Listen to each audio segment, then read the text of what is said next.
Rare Danish treasure found. Stunning gold brooch unearthed in Denmark may reveal a light fashion of a lost age. A beautifully crafted gold brooch, believed to date back nearly 1500 years, has been discovered in Denmark by metal detectorist Mikkel Warming. The rare artifact, linked to the late Germanic Iron Age, is already drawing attention for its remarkable design, advanced craftsmanship, and potential insight into the status symbols of early medieval Europe. Now we take a deeper look and break down this entire story on the AI podcast.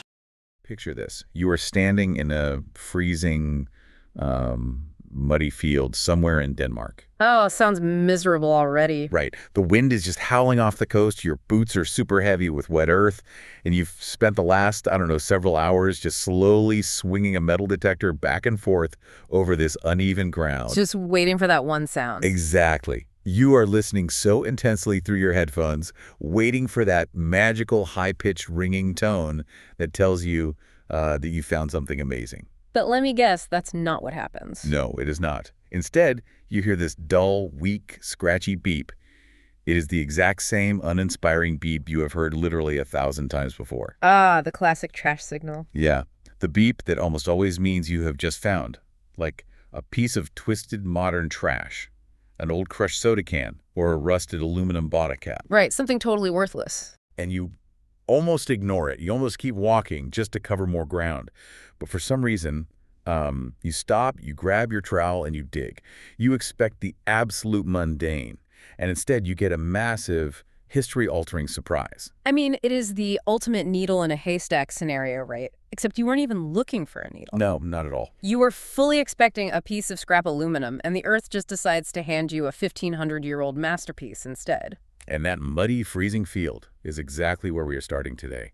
For this deep dive, we are looking at this fascinating stack of archaeological reporting detailing the recent discovery of a beautifully crafted gold brooch. From the Late Germanic Iron Age, specifically. Right. And our mission today is to really uncover how one tiny, almost completely overlooked object can just completely reframe our understanding of a lost elite society. And honestly, the best part is the science of it all. Oh, totally. We are going to explore why the literal dirt and, ugly rust attached to the back of this shiny gold jewelry might actually be far more important to science than the gold itself. It's a literal time capsule. It really is. You are going to want to hear about this. Okay. Let's unpack this. Well, it really is a phenomenal story of accidental discovery.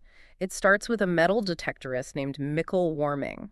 Okay. He is the guy who was out in that Danish field braving the elements, when he got that incredibly unpromising signal on his equipment. The trash tone. Yeah. I really want to drill down into the technical quirk of this discovery right away because the physics of it are just so compelling to me. Oh, it's fascinating. Why would a 1,500-year-old piece of priceless, highly decorated gold sound exactly like a twisted-up Mountain Dew bottle cap to a modern machine? It basically comes down to how metal detectors actually interact with the physical world beneath the soil. Right. So without getting a whole degree in electrical engineering, think about a detector as sending electromagnetic fields down into the earth. Okay, tracking with you. When those fields hit a conductive object, that object creates its own weak magnetic field, which the detector then reads. Oh, I see. So the detector is basically acting like acoustic sonar, right? Like sending out a ping and listening for the echo. That is an excellent analogy. Yes, exactly. And if you ping a large, solid, smooth object, like a gold coin or a thick silver ring, You get a good echo. right, you get a very clear, clean echo bouncing back. But the piece Mikkel Warming found wasn't smooth, and it wasn't simple. It was super intricate. Right? Yeah, it was small, intricately shaped, and covered in these tiny, complex geometric details. Because of that complex geometry, the electromagnetic echo gets scattered. Oh, wow. It doesn't bounce back cleanly at all. It comes back muffled, mixed, and scratchy. And as it turns out, aluminum foil, pull tabs, and bottle caps are notorious for scattering signals this exact same way. That is so wild. Right, so to the machine, ancient, intricate gold and a crumpled piece of modern tinfoil produce remarkably similar acoustic signatures. That makes so much sense. So the complexity of the treasure actually disguised it as garbage. Yeah, exactly. It is basically the historical equivalent of a spam phone call. The spam call, how so? Well, when your phone rings and it says, like scam likely. Yeah. And you just assume it's someone trying to sell you an extended car warranty. Oh, yeah, I never answer those. Right. You almost never answer it. But imagine you accidentally answer that spam call, and it is actually the lottery commission telling you that you've won $10 million. Okay, yes, that is exactly what it's like. That is what Mikkel Warming experienced when he pushed his trowel into the dirt. He really had to push past his own assumptions, you know? He dug through that compact soil, entirely expecting a piece of debris. Just another piece of trash. Yeah. And suddenly, there is this flash of brilliant, untarnished gold breaking through the heavy earth, because gold doesn't corrode, right? So it comes out of the ground looking just as brilliant as the day it went in. His reaction, it's just so incredibly human, and I feel like it bridges that 1,500-year gap instantly. Oh, for sure. I want to read directly from our source material here, because his exact words really capture the weight of the moment. Warming said, quote, "The signal had that slightly odd tone, very much like twisted aluminium scraps and old bottle caps I have dug countless times. So when that golden color broke through the heavy soil and once again saw the light of day after nearly 1,500 years, it's hard to describe." End quote. It gives you chills. It does. He even admitted in the article that the shock of the moment made him like a grown man standing alone in a muddy field, completely teary-eyed. Which is a completely rational psychological response. Yeah, totally. I mean, 1 second you are annoyed at modern pollution, and the very next second you realize you are the first human being to lay eyes on this beautiful, precious object since the day it was lost by a living, breathing person over a millennium ago. The human connection just hits you like a freight train. It really does. He mentioned his mind instantly raced with questions about the person who once wore it. And that naturally leads us to the big question, like what exactly was Warming holding in his trembling hands? Well, he was holding an absolute masterclass in ancient metalworking. Physically, the brooch is surprisingly diminutive. Okay, how big are we talking? It only measures about 40 millimeters in length. Oh, wait, 40 millimeters. That is tiny. That's roughly the size of like a large modern postage stamp or maybe a matchbox. Precisely. But despite its small size, it is richly decorated across its entire surface.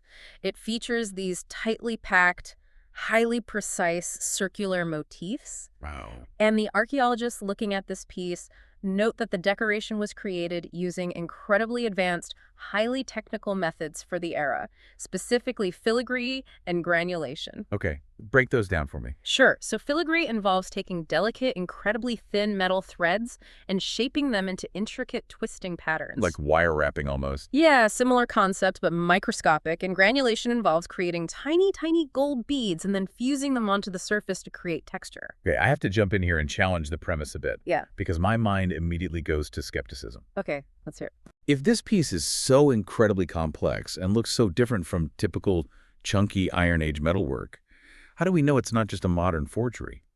Or maybe a highly advanced Roman piece that someone dropped centuries later? It's a fair question. Right. I mean, we are talking about the 500s AD.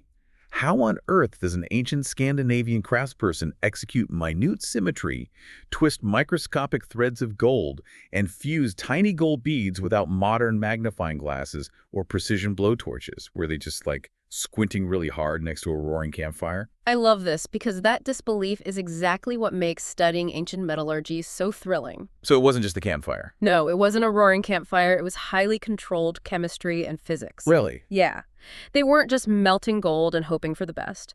To do granulation, to attach a gold bead the size of a grain of sand to a flat gold surface without melting both of them into a puddle, they used a technique called colloidal hard soldering. Colloidal hard soldering. That sounds entirely too modern for the Iron Age. How does that actually work? It is brilliant ancient chemistry. The craftsperson would mix copper salts with an organic glue. Like from animals? Exactly, maybe something derived from animal hide or fish bones. They would use this paste to stick the microscopic gold beads onto the brooch exactly where they wanted them. Okay. Then they would heat the entire piece in a highly controlled charcoal fire. But wait, how do you control the heat of a charcoal fire precisely enough not to ruin the gold? By using blowpipes? Are you serious? Yes. They had fine metal or even ceramic tubes that they would blow through, directing a very fine, intense, localized jet of air right at the charcoal near the beads. Wow. As the temperature rose, the organic glue would burn away, leaving pure carbon. Okay, following. That carbon then reacted with the copper salts, creating a microscopic layer of a new gold-copper alloy right at the point of contact. That is insane. And because this new alloy has a lower melting point than pure gold, it melts first, fusing the bead to the surface instantly, right before the rest of the brooch can melt. That is unbelievable. So they were intentionally altering the melting point of the metal on a microscopic level using animal glue and copper salts. Exactly. Just imagine trying to perfectly align beads of gold the size of a grain of sand, knowing the chemistry of your fire while staring into the glowing coals. That requires an insane level of skill. Right, and what's fascinating here is that this level of consistent microscopic detailing proves the existence of a highly trained, dedicated artisan class. Oh, for sure. This was not a side hustle for a local blacksmith who usually made iron horseshoes, you know? Yeah, they weren't doing this on the weekends. Exactly. This implies a master jeweler who had access to highly specialized tools, fine tweezers, specialized blowpipes, and just a deep understanding of metallurgy. So if the craftsmanship is this specific, this chemically advanced, and frankly, this expensive to produce, it means the design itself was highly intentional. Yes. You don't spend that much time and resources on an accident. Which brings us to the major mystery surrounding this specific piece of jewelry, because it doesn't quite fit the mold, does it? No, it really doesn't. Stylistically, the brooch has the general silhouette of what archaeologists call short-armed brooches. Okay. These are firmly associated with the Late Germanic Iron Age, right around the mid-6th century AD. But this new discovery physically differs from all the known examples we currently have in the archaeological record. In what way? Well, the overall shape is tweaked, and the specific style of the tightly packed circular ornamentation is completely unique. It is a total anomaly. An ancient anomaly. So, how do archaeologists explain it? Because since it's an anomaly, my mind instantly goes to a custom commission. Oh, yeah. Yeah, like an incredibly wealthy warlord or chieftain walking into a master jeweler's workshop and demanding a one-of-a-kind piece so they could just flex on their rivals. Is that what the experts think? Though it is absolutely one of the leading theories, a bespoke commission for an ultra-elite individual. Nice. But it's not the only possibility. Researchers are debating a few different scenarios right now. What else could it be? Well, it could also represent a rare regional style, meaning perhaps this specific dense circular look was incredibly popular in one very small localized area of Denmark, and we just haven't dug up the rest of the examples yet. Like a localized microtrend. Exactly. A microtrend makes total sense. A 6th century fashion fad isolated to one valley. I love that. Another possibility is that it represents an entirely unknown workshop tradition. Oh, interesting. Yeah, a whole school of master craftsmen whose work has simply been lost to time. Or, crucially, it might be a transitional design. Like an evolutionary step. Right. Fashion evolves, even in the Iron Age. This brooch might be the missing link showing how one known style of chunky, simple jewelry slowly morphed into the more elaborate styles we see decades later. It's an incredibly important puzzle piece, regardless of which theory proves true. But I kind of want to pull back and look at the broader historical picture here. Okay, let's do it. Because to really understand why someone went through the trouble of commissioning this, we have to understand what the mid-6th century was actually like. It was a very dark time. Right. The label Late Germanic Iron Age sounds very sterile, but life in the 530s AD was anything but boring, wasn't it? It was a period of catastrophic upheaval. Around the year 536 AD, the Northern Hemisphere experienced a massive volcanic winter, likely from a series of enormous eruptions. Wow. The sun was literally dimmed for over a year. A whole year without proper sunlight. Yeah. Crops failed, famine swept across Europe and Scandinavia, and this was immediately followed by the Justinianic plague. So basically the apocalypse. Pretty much. Society was deeply traumatized, and old power structures were completely fracturing. So when the skies are dark and crops are failing and everything feels like the end of the world, having a master craftsperson make you a glittering, highly complex gold brooch isn't just about looking pretty. Not at all. It's a massive political statement. Exactly. Gold brooches from this period are uncommon to begin with, but examples with this kind of dense, technically demanding decoration are vanishingly rare. Archaeologists interpret these items not as mere fasteners to hold a cloak against the cold, but as vital social markers. They were signaling power in the dark. Precisely. They signaled high social rank, personal identity, political alliances, and of course, raw wealth. That makes total sense. In a time of chaos, in the 6th century, you didn't have social media, written decrees, or formal business cards to prove your authority. If you wanted to signal your power, your stability, or your noble standing in a fractured society, you literally wore it on your chest. It really makes me think about how we signal status today and how small it feels in comparison. Oh, absolutely. Wearing this brooch in the 6th century was the ultimate ancient status symbol. It's like owning a bespoke, custom designer watch that also somehow serves as a wearable political alliance, a bank account, and a literal shining billboard for your noble standing, all at the exact same time. That's a great way to put it. I mean, imagine this scene. You walk into a smoky feasting hall, the firelight hits that 40-millimeter piece of granulated gold, and every single person in the room immediately knows exactly who you are, how much power you wield, and probably which faction you are allied with, just by the specific pattern of those microscopic gold beads. It was a highly sophisticated visual language. The complexity of the brooch directly reflects the complexity of the political landscape that produced it. Okay, so we know this tiny object belonged to someone of immense power navigating a chaotic world. But here is where the story takes a really fascinating turn for modern science. My favorite part. Because the secret to how this brooch survived perfectly intact for 1,500 years to tell us this story isn't actually found in the beautiful glittering gold on the front. No, it is not. The real scientific treasure is found in the ugly, corroded rust on the back. Let's talk about the time capsule on the back. Our source material makes a point to highlight a very specific, somewhat gross-sounding detail about the physical condition of the brooch when it came out of the ground. Right, so the fastening pin on the back of the gold brooch, the actual functional part that would pierce the heavy wool fabric of a cloak, that was made of iron, not gold. And over 1,500 years in the damp Danish soil, that iron has become heavily, heavily corroded. It's like a rusted mess. Yes. And furthermore, mineral deposits in the earth have caused the underside of the brooch to partially adhere, basically cementing itself, to a small, ordinary stone. Okay, so wait. If the iron is heavily rusted and fused to a literal rock, doesn't that mean it hasn't been jostled around? So the rust is acting like an archaeological tamper-evident seal. If we connect this to the bigger picture, you have hit the nail entirely on the head. Oh, cool. That rust and that rock are a gold mine of contextual information. That specific, fragile condition, the way the rust has bloomed outward, the way the mineral deposits have slowly, over centuries, fused the iron to that specific stone in the dirt. Yeah.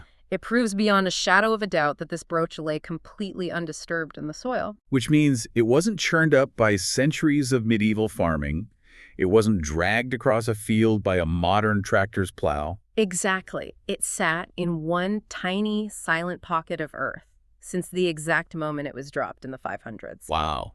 And that intact context is vital. It preserves valuable chemical evidence about exactly how it was buried, the soil chemistry of the era, and what happened to the environment after it was lost. So if someone messed with it, that's all gone. Right. If it had been tumbling around in a plow zone, or if Mickle Warming had impatiently scrubbed the dirt off with a toothbrush, all that microscopic contextual data would be erased. So the dirt and the rust are doing exactly as much heavy lifting as the gold filigree when it comes to the science. Oh, absolutely. And it's incredible. So with this tamper-evident seal intact, what are the next steps? Because this piece isn't just going to sit on Mickle Warming's mantelpiece. Far from it. The immediate future of the brooch is heavily analytical. It has been transferred straight to a local museum lab where specialists are going to subject it to a battery of sophisticated tests. Okay, like what? They will start with a deep typological comparison. Right, which means they'll sit down with massive databases of every other known brooch from Europe and painstakingly compare every single geometric curve and microscopic bead to see exactly where it fits or doesn't fit in the established timeline of fashion. Precisely. But I imagine they can also test the metal itself. That is the next crucial step, metallurgical testing of the gold alloy. Gold is rarely 100% pure in ancient jewelry. It's usually mixed with silver or copper to make it harder. Makes sense. By testing the specific chemical mix of the alloy and looking at the trace elements trapped inside, scientists can often pinpoint the exact geographic origin of the gold ore itself. Oh, wow. So they might find out the gold was traded from hundreds or even thousands of miles away, mapping out a trade route right across a chaotic post-volcanic Europe. Exactly. Then they will put the brooch under a high-powered microscope to study the manufacturing methods we talked about earlier. To see how they made it. Yes, they are specifically looking for tool marks. The microscopic scratches left behind by tweezers or the smooth edges left by a blowpipe can tell us exactly what kind of instruments the craftsperson was holding. It reconstructs the workshop. That's so cool. And finally, they have to analyze the GPS coordinates of where Mikkel actually found it, right? Yes, the contextual analysis of the discovery site. Looking at the exact location, the soil composition, and historical maps of the area to understand why someone of elite status dropped a priceless fortune in that exact spot. Was it an accident or on purpose? Right. Was it sprawling settlement? Was it a high-status burial? Or was it a ritual offering thrown into a wetland that eventually dried up? The geographical context, combined with that undisturbed rust, answers those questions. This entire forensic process really emphasizes a massive, overarching lesson from the source material, which is the incredible value of responsible metal detecting. It cannot be overstated. Mikkel Warming did exactly what he was supposed to do. Yeah, he didn't just greedily clean it up. Exactly. When detectorists responsibly report their finds to the proper authorities, rather than just pocketing buried treasure to sell on the black market or chemically cleaning it themselves to make it look pretty, they are giving an immeasurable gift to human history. They're basically acting as civilian field agents for archaeology. Precisely. They allow researchers to piece together ancient trade networks, map out forgotten social hierarchies, and reconstruct the everyday lives of people who lived through historical cataclysms. That's so vital. If Warming had just scrubbed the rust off in his kitchen sink, the time capsule on the back would have been destroyed forever. So what does this all mean? We started out in a freezing, muddy field with a guy slightly annoyed by what he thought was a crumpled piece of modern aluminum garbage. A spam phone call in the dirt. Exactly. And we ended up uncovering a 40-millimeter masterpiece of 6th century chemistry and metallurgy. A piece of jewelry so complex it proves the existence of master artisans using blowpipes and colloidal soldering in an era of volcanic winters and plagues. It's mind-blowing. An anomaly of fashion that represents a totally lost workshop or a unique elite commission. And beautifully, a piece of history preserved perfectly by the ugly rusted iron pin on its back, offering us a surviving, glittering symbol of a forgotten elite society in Denmark's distant past. It is a profound reminder that human history is literally right beneath our feet. Just waiting for someone to listen closely enough to a faint, scratchy signal in the dirt. It really is. And as we wrap up this deep dive, I want to leave you, our listener, with a final thought to mull over. We spent a lot of time today exploring how this one tiny 40-millimeter piece of jewelry was used to signal an entire complex web of political alliances, social identity, and noble standing 1,500 years ago. Yeah, their ultimate status symbol. Right. So imagine for a second that a future archaeologist is digging through the dirt 1,500 years from now, and they uncover your most prized everyday accessory. Maybe it's your smartwatch or a specific pair of limited edition sneakers or that weird enamel pin you always keep on your backpack. Oh, that's a funny thought. What completely wild, totally incorrect conclusions might that future scientist draw about the political alliances and elite society of your life, based entirely on that one single item? Something to think about the next time you get dressed. Thanks for joining us in the Okay, one question for you. How did an ordinary metal detector signal that sounded like common trash led to the discovery of a rare 1,500-year-old gold brooch in Denmark? And what does that reveal about hidden treasures still buried underground? Don't forget to comment it. Thanks.